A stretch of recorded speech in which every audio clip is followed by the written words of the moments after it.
সেই মহান সত্তা আল্লাহ সুবহানাহু ওয়া তাআলার জন্য, যিনি আমাদের সৃষ্টি করেছেন।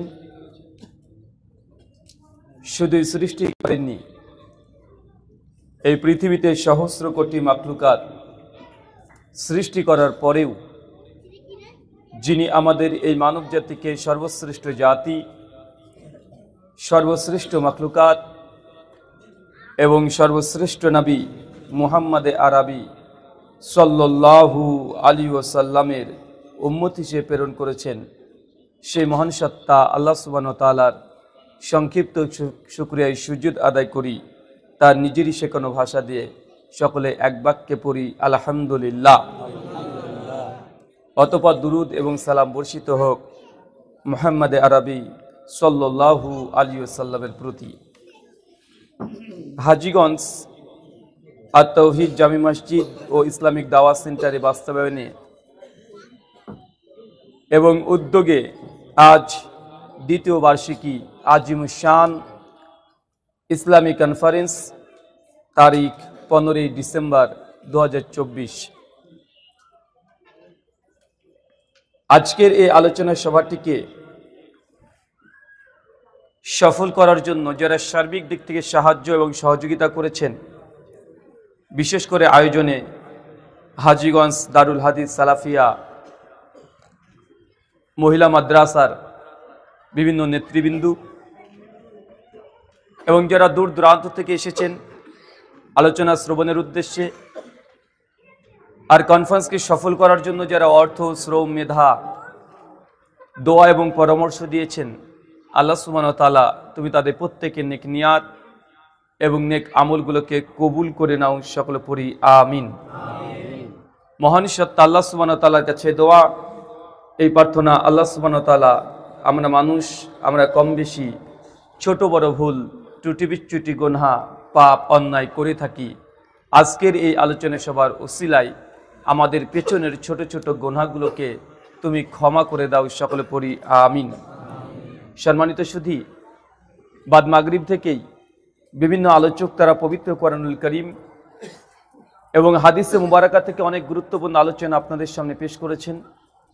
আজকের এই কনফারেন্সের অন্তিম লগ্নে আপনাদের সামনে উপস্থিত হয়েছি।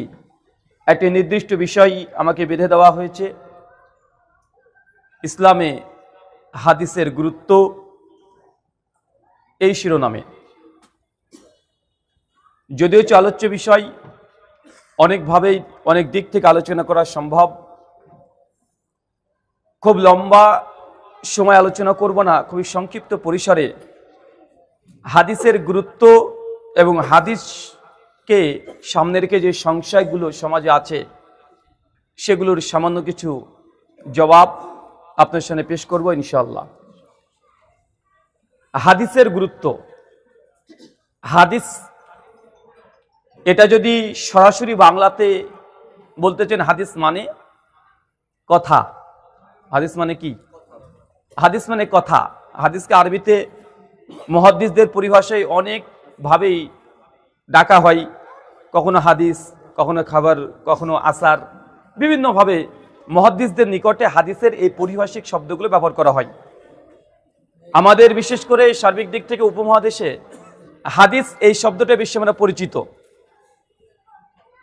হাদিস মানে যে কোনো ব্যক্তির কথা হতে পারে, যে কোনো ব্যক্তির কথা। কোরআনে কাফেরদের কথাকেও আল্লাহ হাদিস বলেছে, কোরআনে আল্লাহ স্বয়ং নিজের কথাকেও হাদিস বলেছে, কোরআনে স্বয়ং মুহাম্মদ সাল্লাল্লাহু আলাইহি ওয়াসাল্লামের কথাকেও আল্লাহ সুবহানাহু ওয়া তাআলা হাদিস হিসাবে উল্লেখ করেছে। আমরা সেই সব হাদিসের কথা বলছি না যেটা কাফের, মুশরিক বা ব্যাপক প্রচলিত আবিধানিক অর্থে যে হাদিস, সে হাদিসের কথা বলছি না। যখন আমরা হাদিস এই শব্দটা ব্যবহার করি, তবে শরীয়তের দৃষ্টিকোণ থেকে নির্দিষ্ট একটা জিনিসকে আমরা বোঝানোর চেষ্টা করি। যেমন তালাক মানে বিচ্ছিন্ন করা, আজাদি করে দেওয়া। তালাক মানে কি? বিচ্ছিন্ন করে দেওয়া, আজাদ করে দেওয়া। এখন কি আজাদ করে দেওয়া? যে কোনো জিনিস, ইযহাবু আত-তালাক যখন বলবে, তাকে উন্মুক্ত করে দাও, ছেড়ে দাও। এখন যে কোনো ক্ষেত্রে হতে পারে, কিন্তু যখন আমরা শরীয়তের দৃষ্টিকোণ থেকে তালাক শব্দটা ব্যবহার করি, তখন বুঝতে হবে যে একজন স্বামী একজন স্ত্রীর সঙ্গে বিবাহ বিচ্ছিন্নের কথা বলা হচ্ছে। যেমন সালাত, সালাত মানে কি? সালাত মানে দোয়া। সালাতের আবিধানিক অর্থ হচ্ছে দোয়া, কিন্তু আমরা যখন সালাত শব্দটা ব্যবহার করি তখন আমরা কি বোঝাই? নামাজের তাকবীর থেকে সালাম পর্যন্ত যে রুকুন আহকামগুলো আছে কমপ্লিট যখন আপনি করবেন, এটাকে আমরা একটা সালাত বলি। তার যে কোনো জিনিসের একটা আবিধানিক অর্থ আছে আর একটা পারিভাষিক অর্থ আছে। কেন? কারণ আরবি ভাষা আমাদের নবী তিনি প্রথম নিয়ে আসেননি। আমাদের নবী আসার পূর্বেও আরবি ভাষা এটা ছিল। উদাহরণ দিয়ে একটা, বিদাত, এই শব্দ পরিচিত না? বিদাত শব্দ এটাও আল্লাহ নবী যখন নবী না তার পূর্বে ওই বিদাত শব্দটা আরবি সাহিত্যে, আরবি ভাষাভাষী মানুষরা বিদাত শব্দটা ব্যবহার করত। কি উদ্দেশ্যে? নতুন কোনো জিনিসকে বোঝানোর জন্য। কি বলেন তো? নতুন যে কোনো জিনিসকে বোঝানোর জন্য তারা বিদআত এই শব্দ ব্যবহার করত। এই শব্দটা ঠিকই থাকে। আল্লাহ নবী যখন তিনি আসলেন দাওয়াত নিয়ে, রিসালাত নিয়ে, তখন এই বিদআত শব্দটা শব্দ ঠিক থাকলো, কিন্তু এর গুণগত মান নবী এসে পরিবর্তন করে দিলেন। সালাত শব্দ ঠিক থাকলো, সালাতের গুণগত মান তিনি পরিবর্তন করে দিলেন। তালাত শব্দ আগেই ছিল, কিন্তু নবী যখন আসলেন শরীয়তের পোশাক পরিধান করে দিয়ে এর ব্যাখ্যা, এর বিশ্লেষণ, এর তাৎপর্য সবগুলোকে পরিবর্তন করে দিলেন। তাই আরবি কোনো শুধু শব্দকে সামনে রেখেই যদি আমরা আলোচনা করি তাহলে অনেক ক্ষেত্রে আপনি বিভ্রান্ত হয়ে যাবেন। আর বিশেষ করে দেখবেন আহলে কোরআন যারা আছে, যারা মুনকিরে হাদিস, হাদিসকে অস্বীকার করে দেয়, তারা সমস্ত কিছু তারা আবিধানিক অর্থটাকে প্রাধান্য দেয়।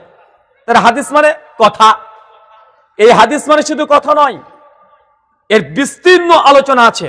চলেন তার আগে আপনাদের উদ্দেশ্যে দুটো নসিহা, মনটাকে উদার রেখে। আল্লাহ সুবহানাহু ওয়া তাআলা তিনি বলছেন কোরআনুল কারীম সূরা জুমার সূরা নম্বর 39 আয়াত নম্বর 18, আল্লাযীনা ইয়াসতামিউনাল কওল ফায়াত্তাবিউনা আহসানা উলাইকা আল্লাযীনা হাদাহুমুল্লাহ ওয়া উলাইকা হুম উলুল আলবাব।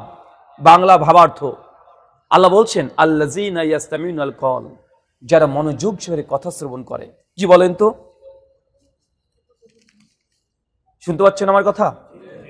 আল্লাহ বলছেন যারা মনোযোগ সহকারে কথা শ্রবণ করে। কথা যখন শ্রবণ করবেন মনোযোগ লাগবে। এখানে মন হৃদয় পড়ে থাকবে শরীরটা, আর মন ব্যবসা করবে, এমনটা যেন না হয়। আল্লাহ বলছেন যারা মনোযোগ সহকারে কথা শ্রবণ করে, আল্লাযীনা ইয়াসতামিউনাল কওল ফায়াত্তাবিউনা হাসানা। শুধু শোনা পর্যন্ত ক্ষান্ত নয়, শোনার পর হৃদয়কে উন্মুক্ত রাখতে হবে। এই নিয়াত সবসময় থাকবে, আজকে যে আমি শুনেছি এর মধ্যে সবচেয়ে উত্তম যেটা আমি সেটাকে গ্রহণ করব। এই গ্রহণ করার মতো হৃদয় থাকতে হবে। যদি গ্রহণ করার মতো হৃদয় না থাকে, আল্লাহ কি বলছেন? উলাইকা আল্লাযীনা হাদাহুমুল্লাহ, যাদের এই দুটো গুণ আছে আমি মূলত তাদেরকে হেদায়েত দিয়ে থাকি। মানে আল্লাহ সুবহানাহু ওয়া তাআলা গোটা বিশ্বের মানুষকে হেদায়েত দেবেন এমনটা নয়, আল্লাহ যাকে তাকে ধরে হেদায়েত দিয়ে দেন এমনটা নয়। যাদের হৃদয় থাকবে উন্মুক্ত এবং সব সময় জানার আকাঙ্ক্ষা, জানার আগ্রহ, জানার তৃষ্ণা যাদের মধ্যে আছে, তারাই দেখবেন মূলত হেদায়েত পায় না ভাইজান? কত দেখেন কাফের মুশরিক ইসলামের সমালোচনা করতে গিয়েছে। ইসলামকে সমালোচনা করা মানেও জানা, ও জানতে গিয়েছে, নেগেটিভ হোক অথবা পজিটিভ হোক। যখন ইসলামকে ভালোভাবে জানতে গিয়েছে সমালোচনা করার উদ্দেশ্যে, তখনই তার হৃদয়ে আল্লাহ সুবহানাহু ওয়া তাআলা অনেক মানুষ আছে যাদেরকে হেদায়েতের পিয়ালা পান করে দিয়েছেন। অনেকজন ইতিহাসে আছে না, কোরআন and Bible light of history of science, Maurice Bucaille দীর্ঘদিন ধরে ইসলামের সমালোচনা করার জন্য, ইসলামের ভুল বের করার জন্য ও তৎপর ছিল। যখন ইংরেজি যখন কোরআনুল কারীম পড়েছেন, বেশ কিছু কোরআন থেকে ভুলও বের করে ফেলেছেন। খুব খুশি যে মুসলমানরা বলে লা রাইবা ফি, কোনো সন্দেহ নেই আমি মরিস বুকাইলি একজন বিজ্ঞানী, আমি ভুল ধরতে পেরেছি ইংরেজিতে কোরআন পড়ে। আল্লাহ সুবহানাহু ওয়া তাআলা তাকে হেদায়েত করবেন, তার জন্য তার মাথাতে আল্লাহ অটোমেটিক বুঝিয়ে দিয়েছেন যে ইংলিশ ট্রান্সলেশন পড়ে ভুল হতে পারে। কোরআনের যে মূল আরবি ভাষা, এই আরবি ভাষা যতক্ষণ না তুমি জানছো ততক্ষণ ভুল ধরাটা এটা কোনো যুক্তিবান ব্যক্তির জন্য শোভনীয় নয়। তিনি আরবি ভাষা শিখেছেন, আরবি ভাষা শিখে কোরআনুল কারীমের প্রতি তার এত মহব্বত, ভালোবাসা, ইসলাম গ্রহণ করেছেন। কোরআন মাজিদের পক্ষে বৈজ্ঞানিক যে কতগুলো প্রমাণ আছে তার সবগুলো মরিস বুকাইলি তিনি জমা করেছেন। আর বাইবেলে যত ভুল আছে সব ভুলগুলো তিনি আরেক জায়গাতে জমা করেছেন, একটা বই লিখলেন, গোটা বিশ্বের মানুষকে তিনি তাক লাগিয়ে দিলেন। ডাক্তার জাকির নায়েককে চেনেন না ভাইজান? ডক্টর জাকির নায়েকের কোরআন অ্যান্ড মডার্ন সায়েন্স, এই যে একটা ডিবেট আছে উইলিয়াম ক্যাম্বেলের সঙ্গে, আছে না? উইলিয়াম ক্যাম্বেলের সঙ্গে যে ডিবেটটা ডক্টর জাকির নায়েক করেছেন, ওটা তার ব্যক্তিগত নিজের শুধু রিসার্চ নয়, বরং এই কোরআন অ্যান্ড মডার্ন সায়েন্স মরিস বুকাইলির গোটা বইটা তিনি পড়ে ওই বই থেকে 90% তিনি উইলিয়াম ক্যাম্বেলের বক্তব্য জবাব দিয়েছেন। বাইবেলের যে 38টা ভুল, এটা ডক্টর জাকির নায়েক একাই নয়, মরিস বুকাইলি তিনি বাইবেলের ভুলগুলোকে প্রথম ধরেছিলেন। তার মানে বোঝা যাচ্ছে অনেক মানুষ শুধু কোরআন মাজিদকে জানার আগ্রহ থাকলে আল্লাহ হেদায়েত করে দিতে পারেন কি পারেন না? পারেন। কিন্তু কেউ যদি বলে যে না শুনবো না, ওরা আলাদা, ওরা আহলে হাদিস, ওরা লামাযহাবী, ওরা গায়ের মুকাল্লিদ, আগে থেকে যদি এই কথাগুলো বলে দেয় আর যদি আলোচনা শ্রবণ করতে না আসে, ভাই বলেন তো হেদায়েত পাওয়ার পথ আছে? আল্লাহ তো বলছেন যে না, আল্লাযীনা ইয়াসতামিউনাল কওল, যারা মনোযোগ সহকারে কথা শ্রবণ করে। আল্লাহ চাইলে আবু জাহেল, আবু লাহাব, উদবা, সাইবা, ফেরাউন, নমরুদ, হামান, এদেরকে আল্লাহ হেদায়েত করতে পারতেন কি পারতেন না? পারতেন। কিন্তু তাদেরকে করে নাই কেন? তা শুনতেই চায় নাই, শুনে নাই। নবী যখনই কোরআন মাজিদ পড়েছে, আবু জাহেল তার সঙ্গপাঙ্গকে নিয়ে আটকে রেখে দিয়েছে, খবরদার মুহাম্মদের মজলিসে কেউ যাবে না। কারণ তাদের একটা ভয় ছিল, উনার কাছে যেই যায় সে আর ফিরে আসে না। বর্তমান সমাজের কেউ মানুষ আছে না? নাই, আসে না? ওরা বলে যে আহলে হাদিস যারা আছে না, আসলে কথাগুলো কিন্তু ঠিকই বলে, আরে এদের মধ্যে কোনো শিরক পাওয়া যায় না, কোনো বেদাত পাওয়া যায় না। ওরা স্বীকার করে যে আহলে হাদিস এমন একটা মানহাজ, এরা শিরকও করে না, বেদাতও করে না, আমাদের কোনো ভুল ত্রুটি এরা বের করতে পারে না। অবশেষে কি বলে? এরা ইহুদির দালাল, খ্রিস্টানের দালাল। প্রমাণ কি? বুকের পুরো হাত বাঁধে। না এমন আছে না? কথা বলেন তো। আমি তার জন্য বলেছিলাম, বুকের পরে হাত বাঁধলে যদি ইহুদিদের দালাল হয়, তো মুফতি সাহেব আপনার বউ টাটকা ইহুদির দালাল, আপনার স্ত্রী, আপনার মেয়ে সবাই ইহুদির দালাল। কেন বলেন তো? আপনার স্ত্রী, মেয়ে সবাই বুকের পুরো হাত বাঁধে। বাঁধে কি বাঁধে না? কথা বলেন। বাঁধে। তার মানে বোঝা গেল, এই যে তুমি যে কথা বলছো যে দলিল নেই, দলিল দিয়ে আমাদের খণ্ডন রদ করা সম্ভব হয় না, স্বীকারও করে যে আসলে এরা দেখবেন ওদের অনেক বক্তারা বলে বেড়ায় যে আহলে হাদিসের সাধারণ ছেলেরাও ওরা অনেক হাদিস বুঝে, অনেক কোরআন বুঝে, আমাদের মাযহাবের মুফতিদের চেয়ে বেশি বুঝে। বা তারা স্বীকার করে না? স্বীকার করার পরেও তারা একটা গ্রহণ করতে চায় না। এরও কারণ আছে যে কেন গ্রহণ করতে চায় না। আল্লাহ সুবহানাহু ওয়া তাআলা তার জন্য বলছেন, যদি হেদায়েত পেতে চান, আল্লাহ যাকে তাকে হেদায়েত করবে না। আপনাকে হৃদয় লাগবে উন্মুক্ত, যে না, যেটা হক পাবো সেটা গ্রহণ করব। ওমর ইবনুল খাত্তাব তিনিও আল্লাহর নবীর কাছে চলে গেছিলেন একজন তরবারি নিয়ে, সনদে দুর্বলতা আছে, তরবারি নিয়ে চলে গেছে, আজকে মুহাম্মদ সাল্লাল্লাহু আলাইহি ওয়াসাল্লামকে শেষ করে দেবো, ভাই যায় নাই। কিন্তু হৃদয় উন্মুক্ত ছিল, হক জানার আগ্রহ ছিল, বোঝার চেষ্টা করেছে, তিনি শুনেছেন, তারপর তিনি ইসলাম থেকে গ্রহণ করেছে। যারাই ইসলামকে নিয়ে গবেষণা করতে গিয়েছে, আল্লাহ তাদেরকে হেদায়েত দিয়েছে। আর যারা গোলামি করেছে যে না, যা পেয়েছি, যা ছিল ওটাই মানবো, তারা হেদায়েত কোনোদিনই পায়নি। দ্বিতীয় আয়াত আল্লাহ বলছেন, আল্লাযীনা ইয়াসতামিউনাল কওল, যারা মনোযোগ সহকারে কথা শ্রবণ করে, ফায়াত্তাবিউনা হাসানা, আর শোনার পরে যেটা উত্তম জিনিস বেছে বেছে ওটাকেই গ্রহণ করে নাই। এখন বলেন তো, আল্লাহ যখন উন্মুক্ত করে দিলেন, যেটা উত্তম জিনিস সেটাকে গ্রহণ করে নাই, এখন উত্তম কোনটা? আমি যে কথা বলছি সেগুলো উত্তম কথা? আপনার পীর সাহেব যে কথা বলে সেটা কি উত্তম? আপনার হুজুরে যে কথা বলে সেটা উত্তম? মাওলানা যেটাকে বলছে সেটা উত্তম? না রবীন্দ্রনাথ ঠাকুর, না অ্যালবার্ট আইনস্টাইন? কে, কার কথা উত্তম কিভাবে বুঝবেন? আল্লাহ যে বললেন শোনার পরে সবচেয়ে উত্তম জিনিসের অনুসরণ করো, আনুগত্য করো, এবং উত্তম কোনটা? গজল। এটাকে আগে জানতে হবে। এটা যতক্ষণ না জানছেন যে উত্তম কি, আপনাকে আমি বলবো, দেখেন সহিহ মুসলিম শরীফে এই হাদিস আছে, আর আপনি তখন জবাব দিয়ে বলেন তোমার মুসলিম শরীফ বাদ দাও, আমার মাওলানা শরীফ এই কথা বলে, আছে না ভাইজান? আমি বলবো হাদিস শরীফ, উনি বলবেন হুজুর শরীফ। আমি বলবো মদিনা শরীফ, উনি বলবেন যে দেওবন্দ শরীফ। এমন আছে না নাই? আমরা যতই নিয়ে যেতে চাই তাদেরকে ইসলামের মূল কেন্দ্রবিন্দু জায়গাতে, তারা ততই পিছু টানে। আল্লাহ এই জন্য বলছে সবচেয়ে উত্তম জিনিসের অনুসরণ করা। উত্তম জিনিস কোনটা? চলেন সে মুসলিম হাদিস নাম্বার 850। খুতবাতেই আহলে হাদিসরা প্রতিদিন পড়ে, আজকে আমি পড়েছি কি, ফাইন্না খায়রাল হাদিসি কিতাবুল্লাহ, সবচেয়ে উত্তম কথা কার কথা? আল্লাহর কথা। আল্লাহ বললেন যে শোনো, শুনে সবার কথা গ্রহণ করা যাবে না, সব কথা গ্রহণ করে নিবে এমনটি নয়, বক্তা যা বলছে তাই মেনে নিবে এটা নয়, যা পড়েছে সেটা গ্রহণ করবে এটা নয়, বরং যেটা হাসান উত্তম জিনিস সেটাকে গ্রহণ করো, আর যেটা উত্তম না সেটাকে বর্জন করে দাও। উত্তম কোনটা? আল্লাহ নবী বলছেন ফাইন্না খায়রাল হাদিসি কিতাবুল্লাহ, সবচেয়ে উত্তম কথা, সবচেয়ে ভালো কথা হচ্ছে আল্লাহর কথা। কার কথা? তার মানে কোরআনুল কারীমের কথা।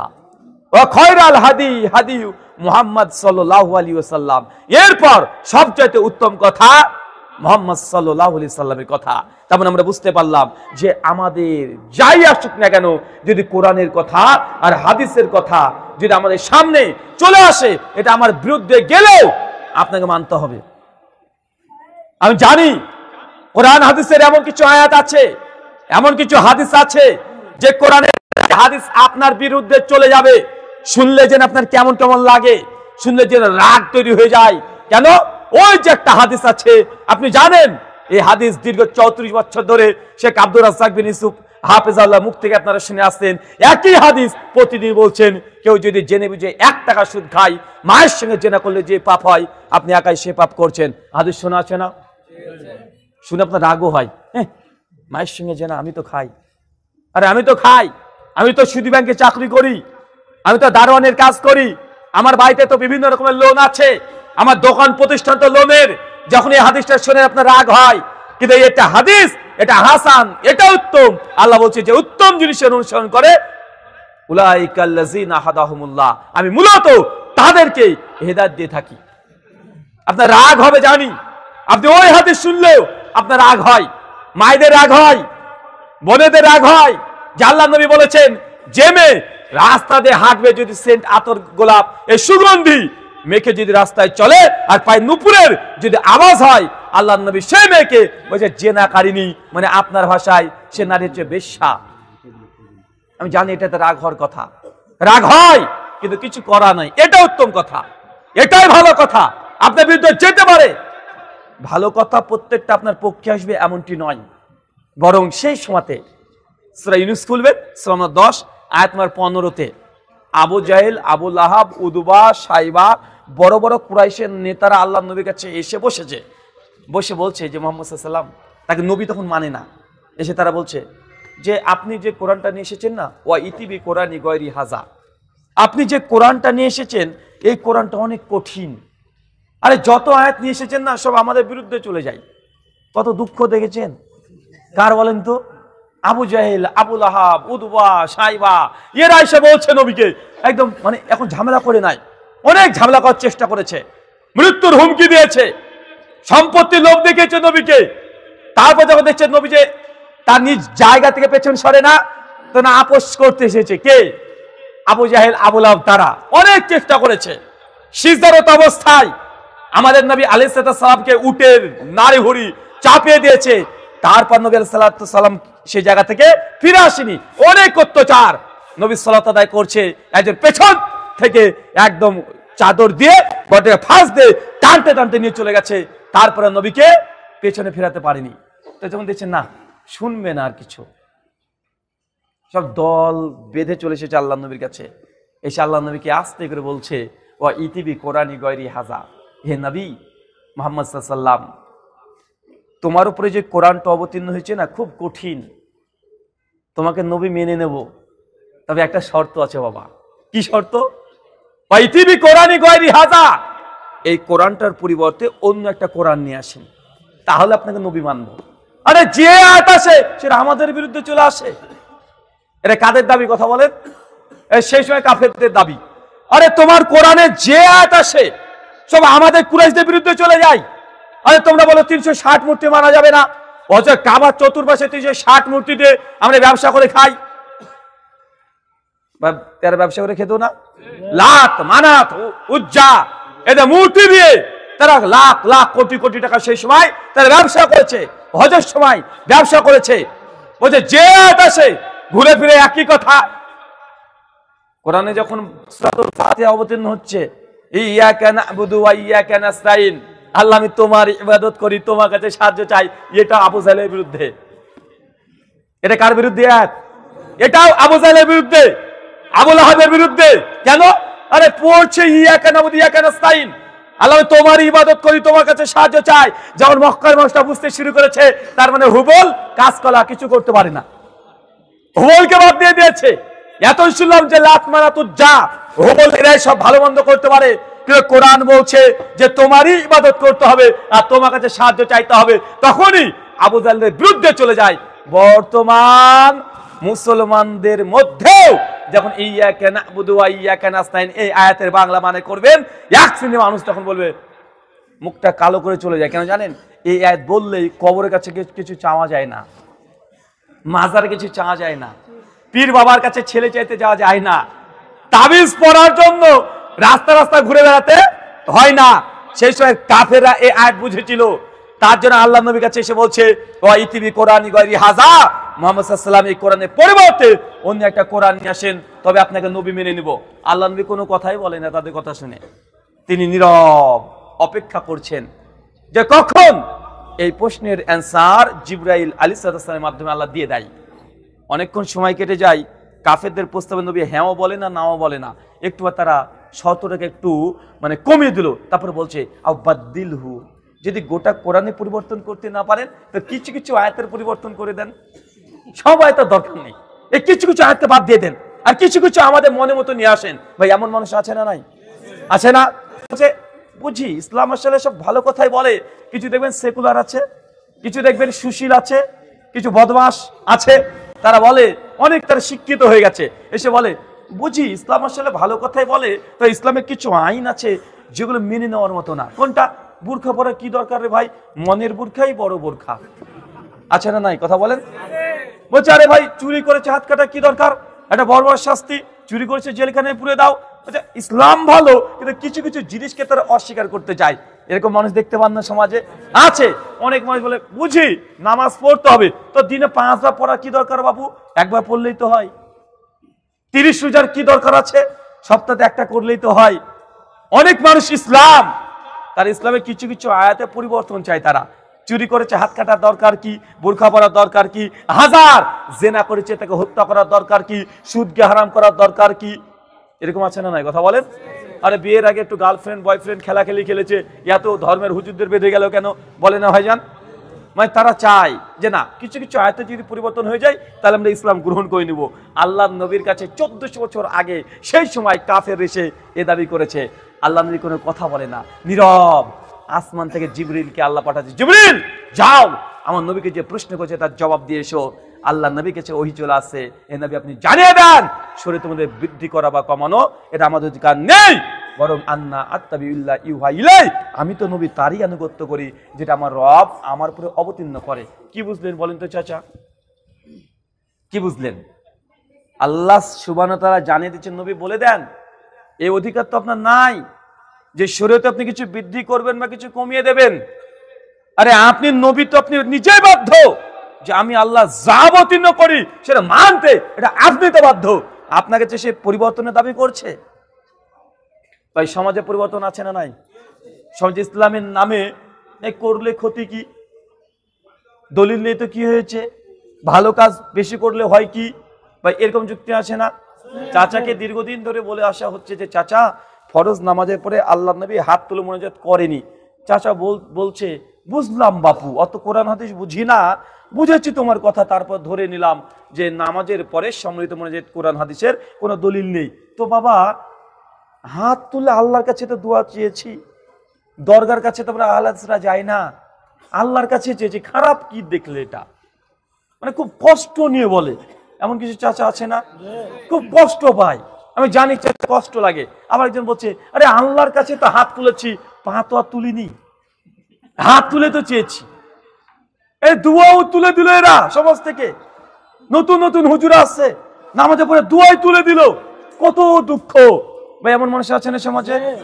মানুষ আছে। কেন? মানুষ তার নিজের আবেগটাকে কাজে লাগিয়েছে এখানে, যে শরীয়ত যে পালন করতে হয় কোরআন এবং হাদিস ভিত্তিক, এর মধ্যে নিজের পরিবর্তন পরিবর্ধন করা যায় না। মানুষ এখন নিজে বুঝতে পারেনি, মানুষ মনে করছে ভালো জিনিস যত ইচ্ছা তত করা যায়, আর নামাজই তো, নামাজ তো ভালো কাজ, যত ইচ্ছা তত পড়া যায়। এই তো মানুষকে দেখা যায় রমজান মাসে 27 রমজানে দেখবেন একদম লাইট টাইট করে রান্না বান্না প্রস্তুত করছে, কিছু মানুষ 2 রাকাত করে 1000 রাকাত নামাজ পড়ছে, আছে না ভাইজান? ও ভাবছে যত নামাজ পড়বো, মানে যত সিজদা দেব তত আল্লাহর ওলি হয়ে যাব।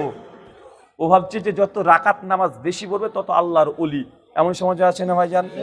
কিন্তু মানুষ এতটুকু বুঝতে পারেনি যে না, শরীয়ত এমনটা নয়, নামাজ বেশি পড়লেই আপনি আল্লাহর ওলি হয়ে যাবেন, ব্যাপারটা এমন নয়। চলেন আপনার একটা ছোট্ট মিসাল উদাহরণ দিই, কারণ আপনার কোরআন হাদিসের চাইতে উদাহরণটা বেশি পছন্দ করেন।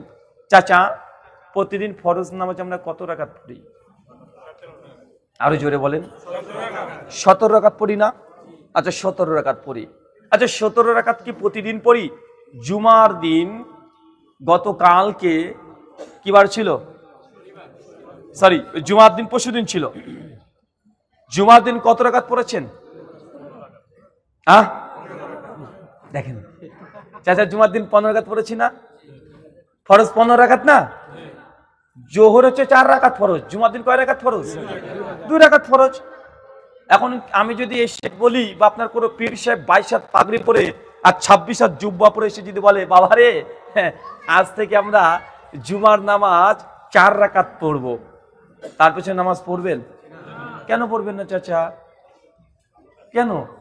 নামাজ পড়া ভালো কাজ না? নামাজ পড়া ভালো কাজ না? তো ভালো কাজ, 4 রাকাত জুমা বললে ক্ষতি কি? কথা বলেন।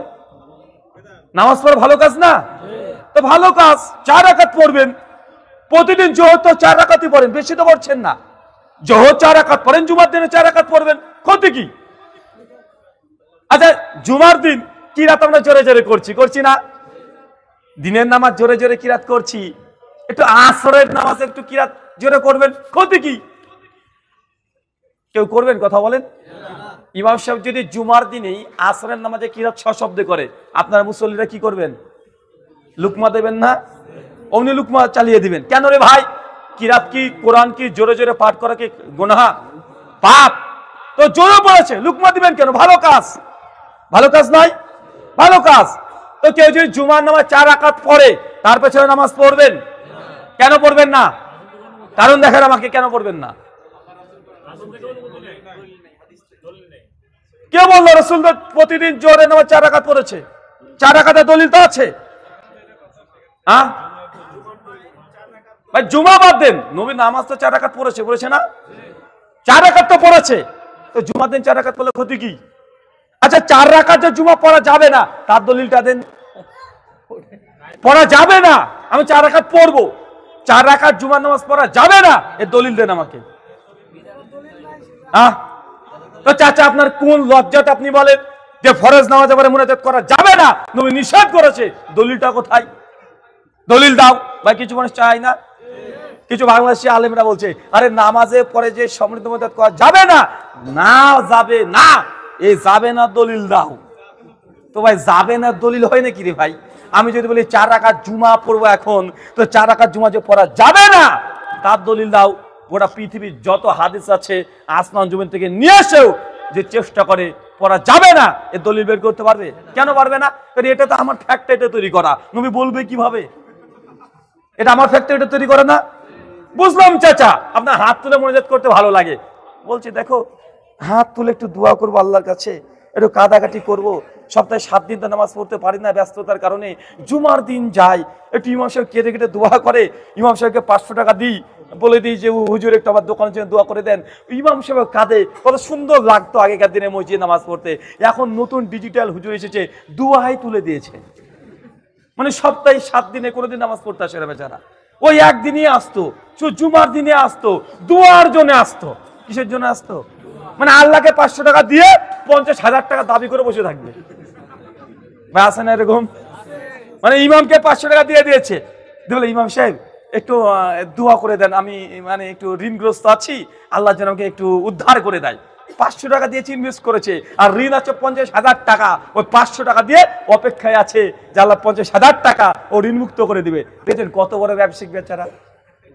এখন এই জিনিস তুলে দেয়, ওর রাগ হবে না?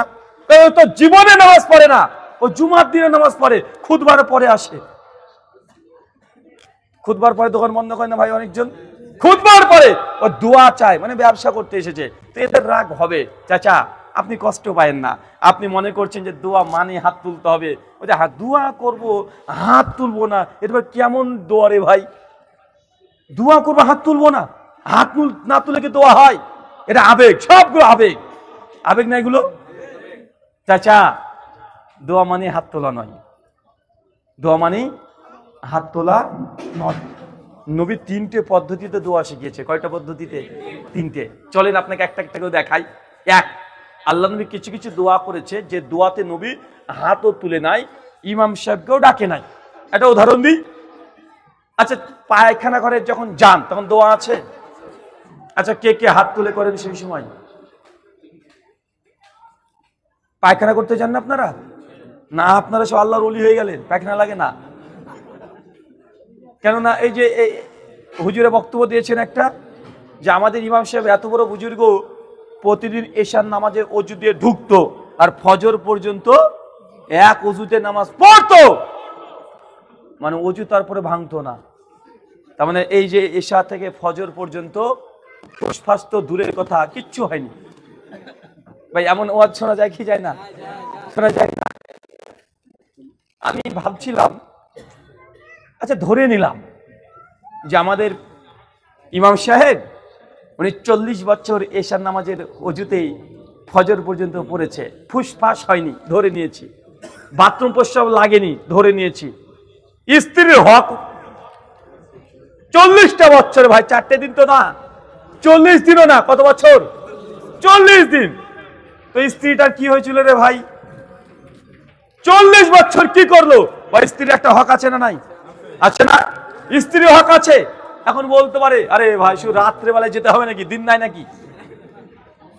তো হুজুরে যে আবার লিখে রেখেছি একই বইয়ে, ফাজালে আমলে মুকদ্দমাতে লিখে রেখেছে, ফাজেল আমলের মুকদ্দমাতে লিখে রেখে দিয়েছে যে আমাদের ইমাম সাহেব 1 দিন 2 দিন নয়, টোটালি 50 বছর উনি রোজা রেখেছে। এখন বলেন হিসাব বুঝান, দিন শেষ, দিন কি? দিন রোজাতে শেষ আর রাত নামাজে শেষ। বউটার কি দশা হয়েছিল ভাই? তার স্ত্রীর কি দশা হয়েছে? এটা তো আপনার বোঝার জন্য বললাম। আমার আর একটা পয়েন্ট মাথাতে আসে বারবার। আচ্ছা, যারা একটু আলেম কারা আছেন একটু হাত তোলেন তো কয়েকজন। আরে হাফেজ মাওলানা কিছু একটা, মাশাআল্লাহ। আচ্ছা বলেন না, তাহাজ্জুদ জিনিসটা কি জিনিস?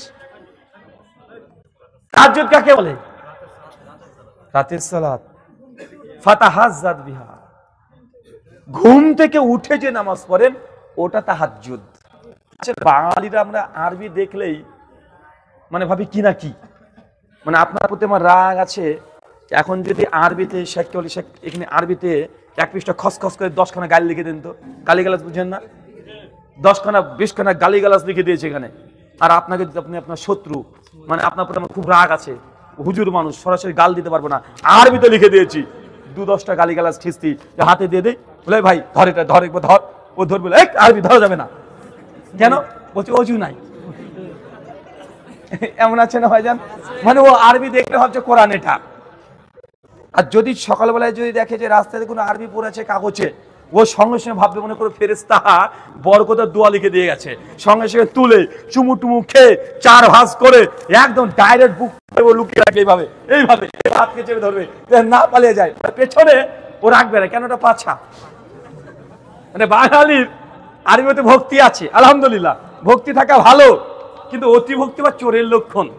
মানে বেশি ভক্তি দেখানো আবার ভালো না। মানে আমাদের এই বাঙালিদের অনেক প্রবলেম আছে। মানে হুজুরদের মুখে একটু 2-4টা আরবি শুনলে ভাবে কি না কি রে বাবা, কত বড় আল্লাহর ওলি, কি যে একটা বললো, কি বললো ও নিজেও বুঝে না। হুজুর বলছে নামাজ শেষে রব্বানা যালামনা আনফুসানা, বাংলা মানে আল্লাহ অনেক গুনাহ করেছে, আল্লাহ অনেক পাপ করেছে, আল্লাহ আল্লাহ তুমি ক্ষমা করো। কে বলছে বলেন তো? হুজুরে। মুসল্লি বলছে আমিন, আল্লাহ তুমি কবুল করো, হুজুর গুনাহগার পাপিষ্ট, পাপ ক্ষমা করো। কথা বুঝতে পারলেন না ভাইজান? হুজুরে পরে বলছে, হুজুরে দেখেছে বাড়িতে বউ দেখেছে খুব ঝামেলা করেছে, তোমার হুজুরগিরি তোমার ছোটাচ্ছি, দাঁড়াও। কোনো কাজ নেই, শুধু হুজুরগিরি করে সংসার চলবে? দ্রুত ভাই তোমার ফ্রিজ লাগবে, কোথা থেকে পাবা আমার জানা নাই। হুজুরও টেনশনে আছে, নামাজ টামাজ শেষ করে মসজিদে গিয়ে এখন দোয়া করছে, রব্বানা আতিনা ফিদ দুনিয়া হাসানাতাও, বাংলা মানে আল্লাহ তুমি আমাকে দুনিয়ায় যা আছে সব দাও, মানে মাথায় আছে ওই যে ফ্রিজ লাগবে, হুজুর ওই দোয়া করছে রব্বানা আতিনা ফিদ দুনিয়া হাসানাতাও, আর মুসল্লি বলছে আমিন, আল্লাহ তুমি কবুল করো, হুজুরকে গাড়ি বাড়ি সব দাও। এখন আপনি কি নিলেন ভাই, আপনি কি নিলেন? মানে আমাদের বাঙালিদের এই প্রবলেমটা খুব বেশি আছে, মানে ভুল যেটা ও বুঝেন না এটা ভুল। চাচা ওই যে মাঠ ক্ষেত খামারে ছোটবেলাতে শুনেছি ওই যে সাপে দুধ খায় না গরুর, হ্যাঁ আরে বলেন না রে ভাই, ওই যে ডাঢ়াস একটা সাপ আছে না, মাঠে যখন গরু বাঁধা থাকে সেই সময়তে সাপে গিয়ে দুধটাকে খেয়ে চলে আসে। সিনেমাতেও তো দেখা যায় ওই যে বিন বাজায় আর সাপ ক্যালবাল ক্যালবাল করে চলে যায়, দুধ দিলে দুধ খায়, আবার মানুষ একেরা হাত উপরে তোলে সাপ হয়ে যায়, সিনেমাতে দেখা যায় না? আচ্ছা আমরা তো বাঙালি, যারা মাধ্যমিক পাস করেছেন তারা জানেন বলে সাপ দুধ খেতে পারে? হ্যাঁ খেতে পারবে? আরে সাপ দুধই খায় না, ওকে জোর করে খাওয়ালেও সাপ দুধ খেতে পারবে না, কারণ সাপের দুধ হজম করার জন্য যে সেলুলোজ এনজাইম দরকার সাপের শরীরে নাই। সাপ মশা মাছি পোকা মাকড় ব্যাং এই মাংস জাতীয় এইসব খাবার খায়, ও দুধ খেতে পারবে না, লিকুইড খাবার দুধ খেতে পারে না। সিনেমাতে দেখেন যে সিনেমাতে মেলা কিছুই দেখেন, আমরা শুনে আসছি দীর্ঘদিন ধরে সাপ দুধ খায়, অথচ সাপ দুধ খায় না। সাপের কাছে ওই যে বাইদিগুলো দিকে দেখবেন বিন বাজায়, জোরে জোরে বিন বাজায়, আর সাপ থেকে মানুষ হয়, মানুষ থেকে সাপ হয়, কত কি খেলা দেখায়, ওই যে সাপ শুনতেই পায় না, ওর কানই নাই, শ্রবণ শক্তি নাই। কথা বুঝতে পারলেন না মনে হয়? আচ্ছা এটা কোন মাস চলছে? ডিসেম্বর মাস, তাই না? আচ্ছা বড়দিন কোনটাকে বলে গো? সামনে 25শে ডিসেম্বর আসছে, বড়দিন তাই না? আরে কথা বলে না, 25শে ডিসেম্বর বড়দিন তো। আচ্ছা যারা মাধ্যমিক পাস করেছে তারা বলো তো এমনি সায়েন্টিফিক ভাবে বড়দিন কোনটা, কয় তারিখ? হ্যাঁ 21শে জুন, মাশাআল্লাহ বলে দিয়েছে। সায়েন্টিফিক ভাবে 21শে জুন এটা হচ্ছে সবচাইতে বড় দিন, দিনের দিক থেকে সবচাইতে লম্বা দিনটা বড় হয়। চাচা আপনার মাথা কোনো ঢোকেনি, আপনার ভাষায় বুঝিয়ে দিই। চাচা শীতের সময় দিন বড় হয় না দিন ছোট হয়? এখন ডিসেম্বর পড়ে গেছে, দিন ছোট হচ্ছে না? ডিসেম্বরের দিন ছোট হয় না বড় হয়? আর দিন তো ছোট হয়। আরে 25শে ডিসেম্বরের ছোট দিন, আপনি বলছেন বড় দিন। আরে গরমের সময় দিন বড় হয়, শীতের সময় রাত বড়, দিন ছোট, আপনি বলতে পারেন বড় রাত। 25শে ডিসেম্বর কি বড় রাত? এটা ছোট দিন কোনোভাবেই না, সরি ছোট বড় দিন কোনোভাবেই না, কিন্তু গোটা বিশ্ব মানুষ পালন করছে 25শে ডিসেম্বর এটাই বড় দিন। এখন আমি কি করতে পারি রে ভাই? দেখছি 25শে ডিসেম্বর এটা দিন ছোট রাত বড়, তারপর আমাকে শিখাচ্ছে না এটাই বড় দিন, তা আমিও বড় বলছি বড় দিন। আপনাকে কয়েক শত কথা বলতে পারবো। আচ্ছা বলেন তো 14ই ফেব্রুয়ারি এটা কি দিন? আরে জোরে বলেন। ভ্যালেন্টাইন ডে, বাংলা কি? ভালোবাসা দিবস। মাশাআল্লাহ কত শিক্ষিত। 14ই ফেব্রুয়ারি কি? Valentine day. যুবকরা বলছে বাংলা মানে কি? ভালোবাসা দিবস। কোন ডিকশনারিতে আছে ভ্যালেন্টাইন ডে এর বাংলা ভালোবাসা দিবস? বুঝতে পারেন না। আরে ভালোবাসা দিবস ইংরেজি কি? লাভ ডে। বিশ্ব ভালোবাসা দিবস হবে ওয়ার্ল্ড লাভ ডে। ভ্যালেন্টাইন ডে এর বাংলা মানে ভালোবাসা দিবস। দেখেন সমাজে চলছে কথাগুলো, চলছে না? চলছে। দেখছেন 25শে ডিসেম্বর এটা ছোট দিন, কিন্তু আমি বলছি বড় দিন। আমি জানি সাপ দুধ খায় না, কিন্তু আপনি সাপকে দুধ খাওয়াচ্ছেন। ভ্যালেন্টাইন ডে এর বাংলা মানে কখনোই ভালোবাসা দিবস হয় না। ভালোবাসা দিবসের ইংরেজি হয় লাভ ডে, ওয়ার্ল্ড লাভ ডে, বিশ্ব ভালোবাসা দিবস, ন্যাশনাল লাভ ডে, এগুলো হতে পারে। কিন্তু ভ্যালেন্টাইন ডে এর বাংলা জিন্দেগিতে ভালোবাসা দিবস পৃথিবীর কোনো ডিকশনারিতে নাই। কিন্তু আমরা বলছি না। তো আমি ওই জায়গাতে বলছিলাম না যে এই যে তাহাজ্জুদ শব্দ কি জানেন? তাহাজ্জুদ মানে, তাহাজ্জুদ মানে যে নামাজ ঘুম থেকে উঠে পড়া হয়। কি বলেন তো? তারাবির নামাজ মানে তাহাজ্জুদ, ঘুম থেকে ওঠা। তারাবি মানুষ মনে করে তারাবি হচ্ছে নামাজ। আসসালামু আলাইকুম। প্রশ্ন উত্তর পর্ব আছে, লিখিত প্রশ্ন করবেন ইনশাআল্লাহ। কাগজ যাচ্ছে, আপনারা জানার জন্য মাসালা সংক্রান্ত প্রশ্ন করবেন, বিতর্কিত কোনো প্রশ্ন করবেন না ইনশাআল্লাহ। সাহেব উত্তর দিবেন ইনশাআল্লাহ। লিখিত প্রশ্ন দিবেন ইনশাআল্লাহ। জি, তো এখানে একটা পয়েন্ট মনে রাখেন, তাহাজ্জুদ এগুলো নামাজের নাম নয়, এটা নামাজের কাইফিয়তের নাম। তাহাজ্জুদ এই নামাজটাকে এই জন্যই বলে যেটা ঘুম থেকে উঠে পড়া হয়, এই জন্য নাম করা হয়েছে তাহাজ্জুদ, মানে ঘুম থেকে উঠে। তাহাজ্জুদের নামাজ এটা যদি আপনি বাংলাতে করেন তাহলে ঘুম থেকে উঠে যে নামাজ পড়া হয়। তারাবির নামাজ কোনটা বলেন তো? বলছে তারাবির নামাজ মানে রাতের সালাত। তারাবি কোনটা জানেন চাচা? তারাবি কোনটা? এশার পরে, আমরা এটাই বুঝেছি। আচ্ছা, তারাবি ওইটা না, তারাবি কোনটা জানেন?